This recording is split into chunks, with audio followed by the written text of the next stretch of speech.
assim, seguiremos com a terceira palestra, Deus na visão filosófica. Será proferida pelo professor Marcos Antônio Olivas. O professor Olivas é graduado em Direito pela Faculdade de Direito do Sul de Minas, em Pouso Alegre.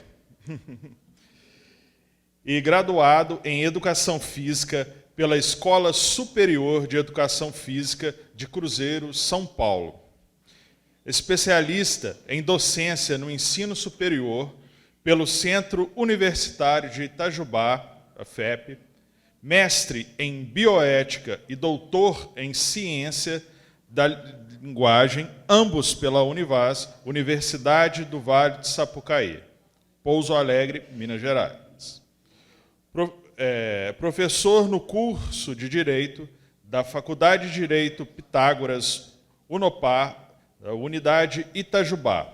É membro julgador do Tribunal de Ética e Disciplina da OAB Minas Gerais. Turma Regional de Poços de Caldas. Poeta, escritor, é autor das obras Oscar Alves de Noronha, Um Artesão das Palavras, e Comarca de Itajubá, 1872 a 2022. Há 150 anos, fazendo justiça à sua história. Membro efetivo da Academia Itajubense de Letras, atualmente ocupa o cargo de presidente da Academia Itajubense de História. Por gentileza, professor Oliva, a palavra é sua.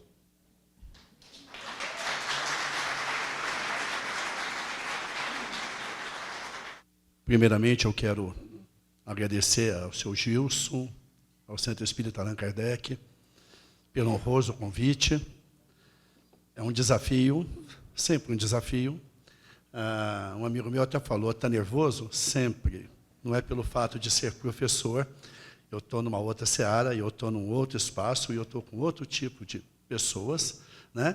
E vamos falar de um tema que realmente ele é apaixonante, mas ele também é muito polêmico, ele é muito delicado, e eu espero poder dar uma contribuição para vocês. Eu fiz uma explanação, onde eu vou tentar resumir um pouco, né, dessa visão filosófica de Deus, e depois, é claro, a gente pode fazer um bate-papo, né? Para iniciar, penso, logo existo. E eu trouxe para vocês a escultura O Pensador, de Auguste Rodin, né, e que retrata muito o ser humano. O ser humano ele é inquieto, o ser humano ele não para, e o ser humano busca a resposta para tudo. O ser humano, de repente, ele para e olha para o céu e fala, e aí, será que tem vida em outro planeta? E quando morre, para onde vamos? E de onde viemos? Afinal de contas, quem somos? E são perguntas filosóficas, a filosofia está em qualquer lugar, né? Então, eu vou tentar, dentro da filosofia, trazer para todos nós, inclusive a mim mesmo, né, esta questão, afinal de contas, o filósofo morre, chega na presença do Senhor, olha bem para ele e fala, Senhor, qual deles você é? Já é uma pergunta filosófica. Né? Na filosofia, nós temos os ramos da filosofia. Nós temos a ética, que é a filosofia da moral. Nós temos a lógica, que é aquela que dá validação para todos os nossos argumentos, todos os nossos métodos, sistemas. Nós temos a estética, que vai trazer para nós o grau de perfeição, a beleza, o estudo do belo. Nós temos a ontologia, que é o estudo do ser pelo próprio ser. A epistemologia, que é o estudo do conhecimento. A política, que neste caso é a filosofia da política, como nós temos a filosofia da religião. Mas o nosso assunto aqui, ele vai vir justamente na metafísica. E é na metafísica que nós vamos amparar todas as nossas colocações filosóficas daqui para frente. Afinal de contas, o que é metafísica? Essa palavra que todo mundo fala e que muitas vezes a gente fica questionando o que é metafísica. E a gente vai ver que, de repente, é uma coisa tão simples, né? E nós vamos iniciar com Platão. Nós vamos iniciar a nossa discussão de Deus com Platão. E Platão já trago algo interessante para vocês. O nome de Platão não é Platão. Platão ele se chama Aristócles. Platão é apelido. Platão ele era um homem atlético, espadaúdo, e era como se chamasse ele de ombrão, porque nós temos o omoplatas. Então, o Platão aqui é de costas largas. Então, fica aí essa deixa. Quem que é Platão daqui para frente? O nome dele é Aristóteles, mas ficou conhecido por Platão, discípulo de Sócrates. E Platão, então, vai trazer para nós a segunda navegação. E, afinal de contas, o que é a segunda navegação? Platão ele traz uma metáfora que ele fala o seguinte: tem dois tipos de navegações. A primeira navegação é a navegação que você issa as velas e deixa o vento levar. E para onde o vento levar, você acompanha. A segunda navegação é quando tiram-se as velas, não tem mais vento e vai no remo mesmo. É uma navegação mais árdua. É uma navegação da experiência. E Platão, então, vai trazer para nós, dentro disso, porque ele, na verdade, ele vai falar dos pré-socráticos. Tales de Mileto, Pitágoras, Parmênides, Xenofante, Heráclito, que eles eram filósofos da natureza. Eles estudavam o físios. Eles estudavam o corpo físico. Eles estudavam a natureza que se encontra aqui. E ele falava o quê? E aí nós vamos trazer o dualismo de Platão. Ele falava, não, existe um mundo sensível, que é esse mundo corpóreo, tátil, tangível, que nós temos e que a gente vê pelas nossas percepções, mas existe um mundo inteligível. É um mundo que está além de nós. É um mundo que está além do físico. Além, em grego, é meta, metafísica. Aquilo que está além do mundo corpóreo, aquilo que está além do tangível, ele está no mundo inteligível. Porque o homem, ele é uma criatura tão maravilhosa que ele consegue pensar naquilo que não existe. Ou ele consegue imaginar coisas. O homem, ele faz o quê? Se nós pegarmos a história da humanidade, eu não tenho conhecimento de um determinado povo que ele não tenha uma relação com o divino, que ele não tenha uma relação transcendente. Todos os povos têm. Quando estou dando aula da história do direito, eu vou falar de Ur-Namur, eu vou falar de Hammurabi, o código de Hammurabi, Hammurabi, um imperador da Babilônia, e o código de Hammurabi dele, 1750 a.C., ele fala que foi Deus Shamash que deu esse código para ele. E aí nós vamos ver os egípcios, nós vamos ver os persas, e todos buscam essa transcendência.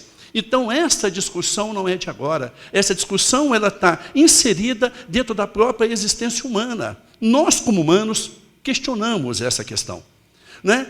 Então, ele traz para nós esse dualismo de que existe um mundo inteligível. E este mundo inteligível, ele vai trazer para nós a teoria das formas e das ideias. Ele vai falar o quê? Existe um mundo onde tem a forma perfeita, tem a ideia perfeita. E aí, ele traz um termo demiurgo. Demiurgo é o nome que ele vai dar para Deus. Demiurgo, na verdade, é o nome em grego que vai falar do artífice, daquele que faz a escultura, daquele que dá forma. E ele fala que demiurgo, então, pegando as formas perfeitas que existem no mundo inteligível, ele vai dando forma para elas. E ali ele dá forma, e como ele é um ser perfeito, da ideia perfeita, ele construiu um mundo corpóreo, onde nós somos cópias falhas de Deus. Cópias falhas de Deus, porque depois a gente vai ver num paralelo aqui bem didático, lá com Santo Agostinho, e eu não quero dar spoiler, né? Mas para nós podermos entender, nós somos cópias falhas de Deus. E ele fala o quê? Que é uma outra colocação dele muito interessante. Ele fala que nós somos dois. Nós somos corpo e nós somos alma. A nossa alma, ela convive no mundo inteligível. Ela tem a forma perfeita, a ideia perfeita. Só que quando ela é trazida para junto do corpo, ela esquece. E ela vai trazer para nós a teoria das reminiscências. O que é a teoria das reminiscências? E aí é uma coisa muito interessante. A teoria das reminiscências é o seguinte: tudo já está dentro de nós. Nós nunca aprendemos com ninguém, nós simplesmente lembramos. Um professor, quando nos ensina, ele não nos ensina, ele vai nos instrumentalizar de algo que já temos dentro de nós. Então ele vai trazer a ideia do que nós já temos a verdade dentro de nós. Nós só não sabemos onde buscá-la. mas ela existe. Então veja filosoficamente como ele já vai construindo uma ideia para nós agora, metafísica, onde sai do mundo corpóreo e vai trazendo uma ideia cosmológica. E ele fala o quê? Essa ideia perfeita que tem que ser buscada, ela é um mundo real. Então a gente vai à contrapartida. A gente acha que o nosso mundo real, só porque ele é tátil, ele é aquele que realmente existe para nós, mas não. Para Platão ele fala, o mundo real está lá. E ele cria para nós a alegoria da caverna. O que é a alegoria da caverna? A alegoria da caverna ele traz uma ideia de um povo que vive dentro de uma caverna, onde tem uma fogueira, e eles ficam olhando para a parede, e eles veem as sombras que passam na parede das imagens que passam fora da caverna. Então, veja bem, eles nunca têm a visão autêntica e real daquela imagem que ele está vendo. Ele vive no mundo das sombras. Ele vive no mundo da ignorância e dos preconceitos. Então, ele tem que, muitas vezes, depois ele vai contar a história, do homem que sai da caverna, ele enfrenta a luz, e ele se defronta, então, com a realidade eterna, com a vida real, que é do mundo inteligível que ele busca. E dizem, pelo menos a alegoria da caverna, que ele volta, então, para querer levar os outros. E ele fala, pessoal, sai daqui. Tem um mundo lá fora, que é um mundo lindo, que é um mundo real. Vocês estão vivendo nas sombras, vocês estão vivendo numa ignorância, vocês estão vivendo de cópias. E eles pegam e o matam. Então, essa alegoria da caverna ela pode ser utilizada para tudo, gente. Ela é atemporal, ela pode ser aplicada para qualquer coisa. Já que nós estamos aqui numa reflexão, vamos fazer um paralelo à própria internet. Quantas pessoas muitas vezes não compram discursos prontos da internet e convivem com aquilo como se fosse uma realidade e não abrem mão e muitas vezes não se permite a questionar.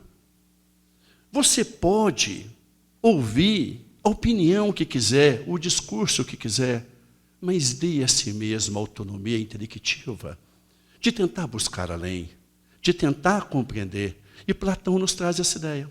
Então ele vai trazer uma ideia para nós transcendente. Tá? A ideia transcendente de Platão significa o quê? A ideia perfeita já está em nós. Cabe a nós agora colocá-la para fora. Ou seja, colocar o nosso Deus interior para fora. Deixá-la acontecer. Ponto. Esta é a visão de Platão de mundo. Só que aí, o discípulo de Platão, Aristóteles, que a filosofia, apesar da filosofia não ser tida como ciência, ela segue um método indutivo, ela segue um método intelectivo, ela não trabalha necessariamente com achismos, ela vai tentando buscar, através da filosofia, das suas conjecturas, alguma resposta para nós. Então vamos dizer que Platão, pelo menos para a civilização ocidental, ele foi o precursor de trazer uma ideia de um ser metafísico, inteligente, poderoso, perfeito, e que deu forma para tudo através do demiurgo, que é o artífice. Aristóteles vem e ele vai se afastar um pouco de Platão e ele vai trazer para nós algo que ele vai analisar no mundo sensível. Platão vai buscar um mundo inteligível. Aristóteles vai nos trazer a ideia do mundo sensível. E ele fala o quê? Tem pistas no mundo sensível que nos levam a crer que existe um ser superior. E ele vai buscar. E aí ele traz para nós, como primeiro questionamento dele, a história do movimento. E aqui nós temos que deixar bem claro que quando falamos em movimento, nós falamos em mudança. Qualquer mudança que ocorre, chamamos de movimento. O primeiro movimento. E aí ele vai trazer, por isso que a gente chama de física aristotélica, a ideia de que nada se move se o outro não o mover. Todo movimento que existe foi provocado por um outro movimento para que aquele movimento existisse. Então, vamos tentar pegar aqui e imaginar quando você dá ignição num carro. Quando você dá ignição, que acende aquela centelha, o motor inteiro começa a funcionar. E ali, um processo vai trazendo outro. Então, significa o quê? Para cada causa, é necessário um ato. Este ato de movimento para que aquele ser, para que algo aconteça. E ele então fala o seguinte: para cada causa tem um ato, para este ato tem uma causa que tem um ato, para que este outro ato tem outra causa que tem um ato, até chegar no primeiro motor. O primeiro motor, que é aquele, que é a centelha, que deu um movimento para os outros motores menores. Aí você pode falar assim, mas se tiver um outro motor que deu centelha para esse, não tem problema, ele vira o primeiro motor e esse vira o segundo. Só que nós formos buscar isso, nós vamos entrar no que a filosofia chama de ato infinito, que aí é um absurdo ficarmos discutindo sobre isso. E ele vai dar um nome de ato puro.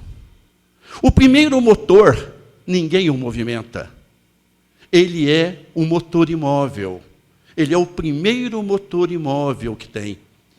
E a causa que ele dá dos movimentos, ele é a causa sem causa. E para este primeiro motor, dá-se o nome de Deus. Então, Platão, ele nos traz essa ideia de Deus como o primeiro motor, daquele que vai nos trazer, o que depois em São Tomás de Aquino, eu retomo isso com vocês. E o espírito de Platão, ele era um espírito mais místico, ele era um espírito mais poético. Aristóteles traz um espírito mais científico. Ele traz uma ciência, tanto é que ele está trazendo, e até hoje, esse precedente do movimento que eu trouxe para vocês, ele é física. Tanto é que o próprio Aristóteles, ele é tido como um excelente físico, um excelente estudioso. E ele está tentando responder algumas coisas para nós. Só que aí, ele discorda de Platão numa coisa. A alma, ela não está lá e depois ela vem para o corpo. A alma já existe no corpo. Eles vêm juntos. Então, não existe a amnésia do conhecimento divino, mas caberá ao homem, pelo empirismo, pela experiência, chegar ao conhecimento divino. Então, veja, Platão, neste caso, ele é imanente. E a imanência de Platão traz a experiência para nós, empírica, que é o homem se conhecendo dioturnamente, aperfeiçoando, evoluindo, para poder chegar realmente em algo para ele próximo de Deus. Então ele traz esse empirismo para nós. Tá? Então ele traz a visão empírica e ele fala o quê? Como que o homem vai chegar nesta evolução? Pelo diferencial que o homem tem de todos os outros seres, pela razão. Nós somos seres racionais, nós somos intelectivos. Nós tenhamos questionamentos para nós. Nós mesmos duvidamos de nós mesmos em toda a nossa existência. Isso está a beleza da vida para Aristóteles. E aí, eu trouxe para vocês uma pintura de Rafael de Sanzio, um pintor italiano, que é muito interessante, que o pessoal fala muito em Michelangelo na Capela Sistina. Mas Rafael de Sanzio também foi convidado por Papa Júlio para pintar uma parte da Capela Sistina. E lá, numa das pinturas, ele traz a Escola de Atenas, que é a academia de Platão. E você vê que ele traz ali no centro Platão e Aristóteles conversando. E aí tem uma coisa muito interessante, que é a vivacidade do pintor. Platão aponta para cima e Aristóteles aponta para baixo. Platão mostra o mundo inteligível e Aristóteles mostra o mundo sensível. Platão vai nos trazer a ideia do demiurgo, do artesão, e Aristóteles vai trazer a ideia para nós de que o homem, na sua construção diária, chegará à ideia perfeita, à forma perfeita, ou vai tentar se aproximar dela.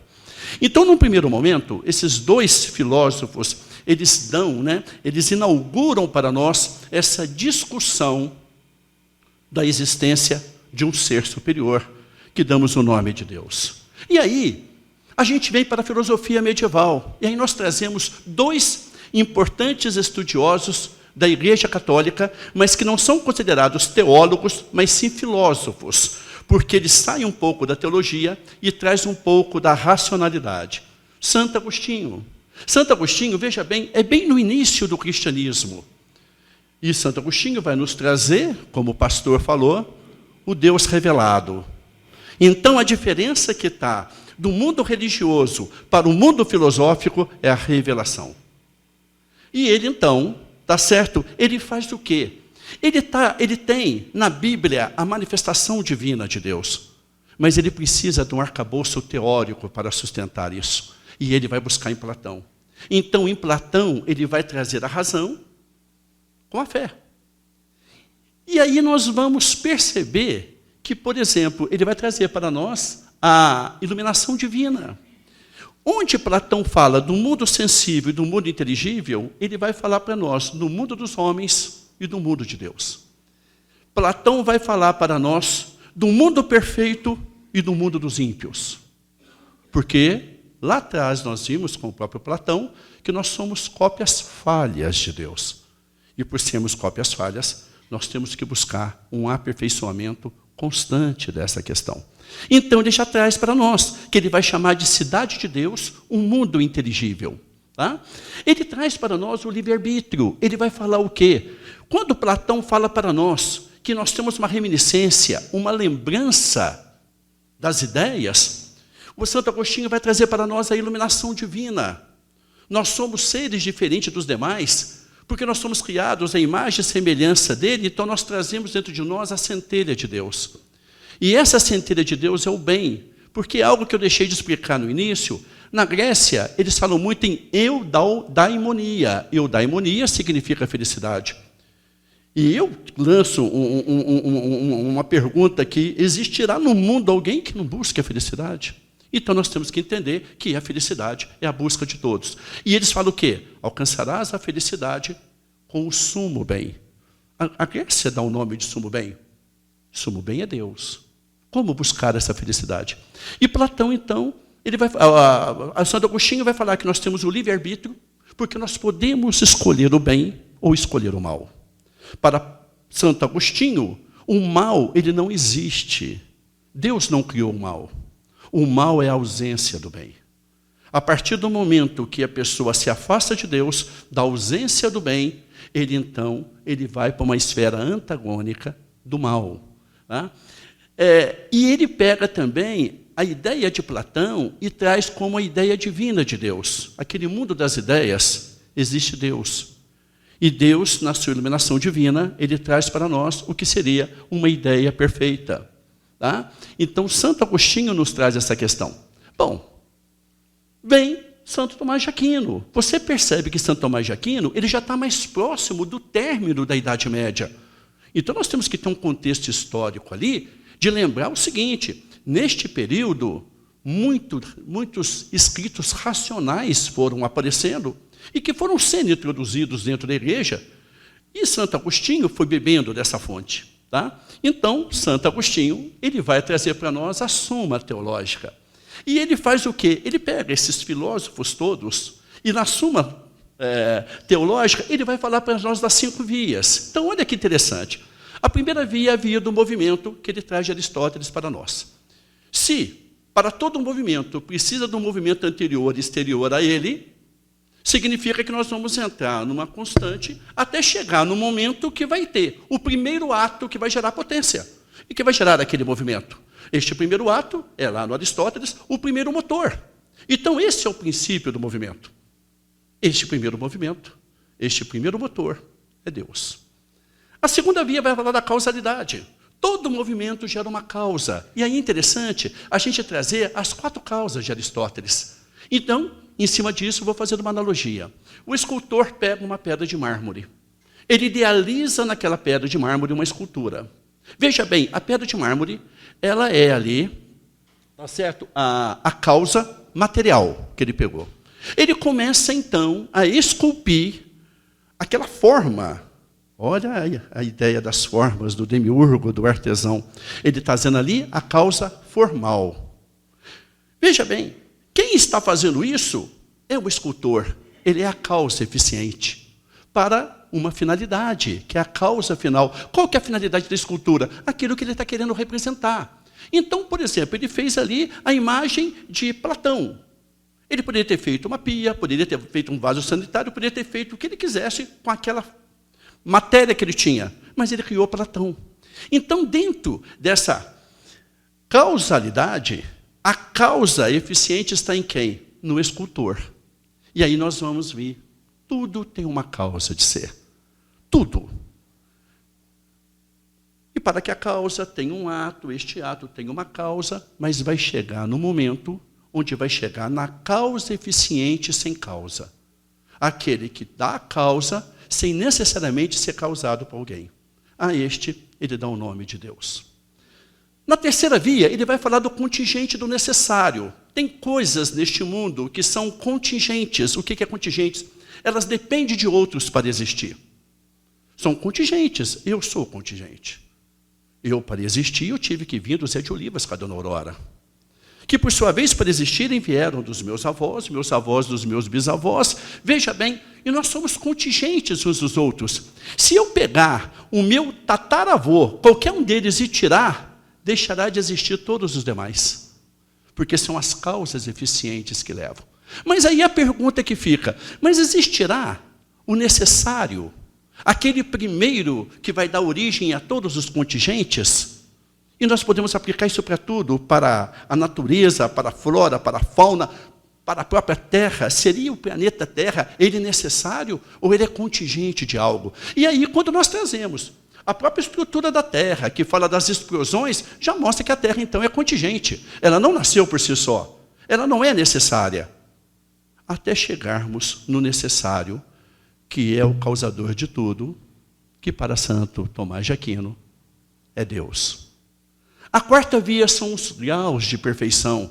Nós sempre buscamos grau de perfeição de algo. Tem o bom, tem o boníssimo. Tem o belo, tem o belíssimo. Mas o que seria o belíssimo? O belíssimo é aquele que tem um outro belíssimo, tem um outro belíssimo. Nós nunca vamos chegar à nossa perfeição de grau. E onde que está essa perfeição de grau? Em Deus. E a via da finalidade é a via teleológica. Esta finalidade não é a finalidade de encerramento, mas é a finalidade de, teleologicamente falando, de fim. Qual que é o objetivo? Não de encerramento. Qual que é a causa final? E aí chega-se à conclusão que a causa inicial e a causa final, ambas são Deus. E aí, para encerrar, eu trouxe Immanuel Kant, esse alemão iluminista, que ele fala o quê? Ele era crente protestante, mas ele não aceitava. Ele falava, é impossível tentar explicar Deus pelo inteligível. Você vai buscar, buscar, buscar, e você não vai conseguir. E aí eu trouxe para vocês, a título de curiosidade, a revolução coperniana da filosofia. Nicolau Copérnico, quando ele pega e tem aquele credo de que tudo gira ao redor da Terra, então ficou muitas perguntas inexplicadas dentro da própria astrologia, da própria astronomia. O que Copérnico faz? Ele traz o Sol como centro de tudo, e tudo então se mostra para ele. Immanuel Kant muda o objeto de estudo.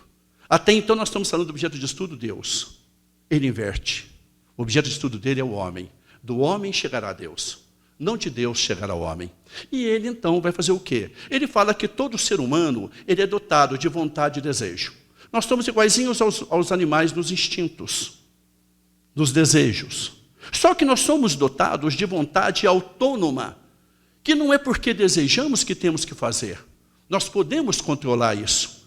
Então, esta autonomia nossa de controle, nós podemos mudar muita percepção e comportamento nosso, que seriam comportamentos irracionais, em cima do que ele vai chamar de teoria da razão pura. É a razão lá do ato puro de Deus. E ele fala o quê? Ele cria um imperativo categórico. O que é o imperativo categórico? Você quer ver um negócio? Nós mesmos temos de nós uma bússola moral que quando fazemos algo que sabemos que é errado, nos causa desconforto. E a gente se oprime, e a gente se penaliza. É o nosso imperativo categórico. Kant vai trazer para nós o seguinte, faça de tua máxima algo que vire lei universal. O que quer dizer isso? Eu vou traduzir, você pode aplicar isso no seu dia a dia agora, dentro das aulas de ética que eu dou. Tudo que você for fazer daqui para frente, pergunte a si mesmo, se o mundo inteiro resolver me imitar, o mundo melhora ou o mundo piora. Essa é a lei universal de Kant. Este é um imperativo categórico de Kant. Por que eu tenho que fazer isso? Porque tenho que fazer. É a ética do dever de Kant. E ele fala o quê? Que a partir do momento que na nossa razão pura nós buscarmos uma moral universal, voltada sempre nesse imperativo, nós vamos conseguir se aproximar de Deus, porque Deus é necessário. Para finalizar para vocês, eu tomei a liberdade, em 2002, aqui nesta casa, eu estava fazendo docência do ensino superior, e na aula de filosofia, eu fiz um pequeno ensaio sobre verdade, e eu achei lá, falei, vai casar, então eu vou dar uma contribuição para vocês, simplória, mas bem intencionada. Tá? O homem existe, pensa, observa, contempla, busca a verdade. E vai o tempo, o implacável. O homem mitifica, idolatra, reverencia, vê, sente, idealiza a verdade. E vai o tempo, o implacável. O homem analisa, deduz, resiste e questiona a veracidade da sua verdade. E vai o tempo, o implacável. O homem assiste à vida, ao tempo, à existência e reconhece ser a dúvida sua única verdade. E vai o tempo, o implacável. O homem, então, integra-se à natureza, à vida, ao próprio homem e compreende que é no amor que está a única verdade da sua existência. Enfim, o tempo, o implacável, sorri para o homem e o convida para caminhar com ele. Então, veja, eu quero que isso aqui é um ensaio. Né? Se Deus fosse transparente e compreensível ao entendimento humano, seria apenas uma criatura a mais, algo pertencente ao mundo e não à razão última de todas as coisas. A ideia genérica de Deus é, pois, um símbolo que indivíduos, grupos e culturas usam de várias formas e com significações distintas para indicar e exprimir sua visão daquilo que se poderia denominar realidade última. E para finalizar minha fala,